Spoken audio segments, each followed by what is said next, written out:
Welcome to Rob's Reptiles and Amphibians. Today we're here in beautiful Sugarloaf Mountain in Heber Springs, Arkansas. You know, I'm not gonna lie, today's pretty bad conditions. It's cloudy, cool, wet, not the best conditions to find some herps. But we know what, regardless of what we find today, we're gonna have a lot of fun. So let's go, here on today's episode of Rob's Reptiles and Amphibians.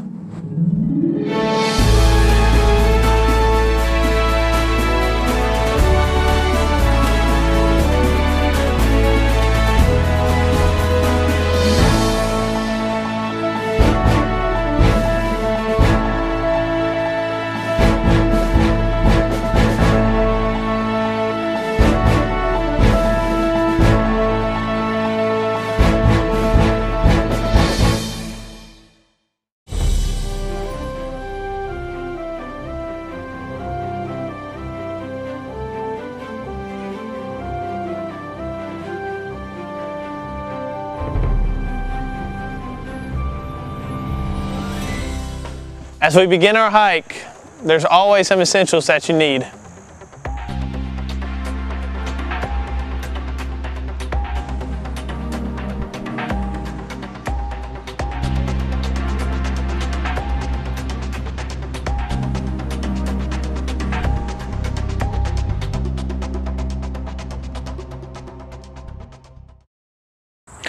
All right, and look at that. Before you know it, before we even get on the trail or up the mountain, this is, oh, I see him, a northern fence lizard. He is a baby, or, oh, there he is. See if I can get him. But if you look right there, that tiny little blue pigmentation, now, oh, this is fine, people. Sometimes they do that. You can rub their bellies, and they'll just go right to sleep. The males actually will have bright blue bellies, and their necks right there, and the females won't, and that's used to help, you know, attract the females. And the males will also do push-ups in an effort to court their females. This guy is so small you can't tell yet, so we don't know what the sex of this little guy is. So you can see he's actually already lost some of his tail. Now a lot of lizards have that capability that they can actually lose their tail in order, you know, like a bird or a raccoon or some kind of predator can just come, you know, bite their tail off, it'll just fall off and they can just run away and be completely fine. Very good camouflage. As you can see, the brown or grayish coloration are good for any sort of tree or brush that they got, and you can see they're very good climbers. Oh, oh. Pretty quick little guys too, but they'll eat just any kind of little bugs. You see, they're very good climbers. They have these little claws right here. And if you actually look, these guys, they're not spikes, but they look like little spikes all over their bodies, except their scales overlapping. So here we have it, our first find. Again, a northern fence lizard. Bye.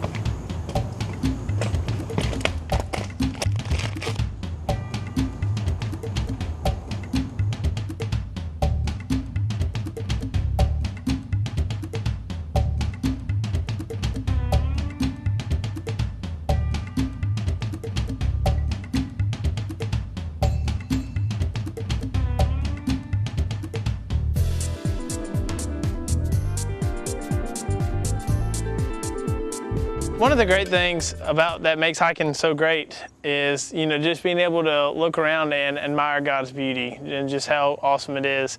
And it's always sad when you see, you know, people deface it with spray paint and stuff.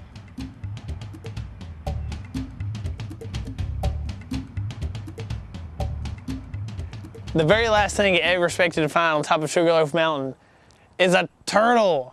A box turtle on the very tip of Sugarloaf Mountain. I'm gonna go get this guy before he goes off the cliff. Oh, this is a very shy box turtle. Let's see if it'll come out maybe. As you can see, he's really shy. He can pull all the way into his shell for protection. And these shells are tough. I mean, unfortunately, cars can run over him, hit him and kill him and stuff. But when it comes to natural predators, from raccoons, even, you know, big cats, bears even, that shell can withstand a lot. And so if he pulls in tight like that, nothing can really get him. Food, they like to eat berries and other types of vegetation, worms. This looks like a female. The males actually are indented right here. So when they're mating, it makes it's easier for them. And the females are flat. And it's just what you want to point out is a pretty coloration. You see how brown her shell is, nothing spectacular, but if you see her face, she's got some pretty reddish orange scales all over. It just shows a lot of box turtles will be like that, where they're very varied. Some are black with yellow, some are brown like that, and but they always got, like, sometimes their heads and the scales under their legs or stuff are really pretty. Got the pretty reddish orange coloration, or the even yellow. Our sugarloaf mountain turtle, also known as a box turtle. As you can see out here on these rocks, there is some herp life up here. As we can see, we finally found an adult fence lizard. This is an adult female, because if you can see under the neck, she has no blue under there. And you can also tell, if you know what to look for, you can also tell on their backs, the pattern of their scales, also you can tell if they're male or female.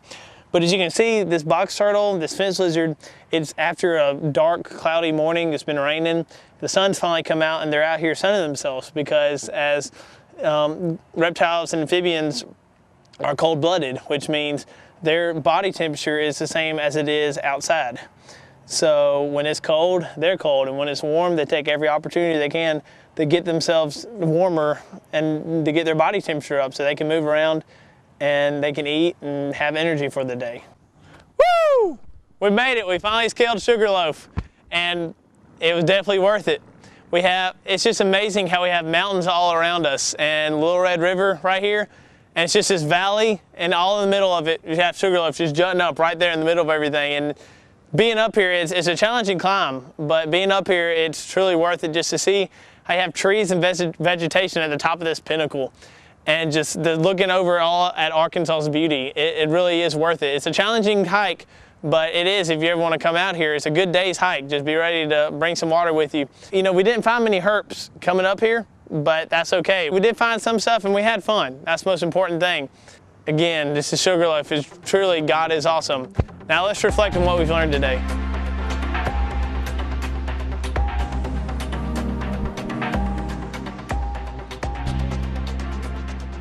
Well, that's all the time we have for today. Thanks for joining us here on Rob's Reptiles and Amphibians. Y'all have a good one.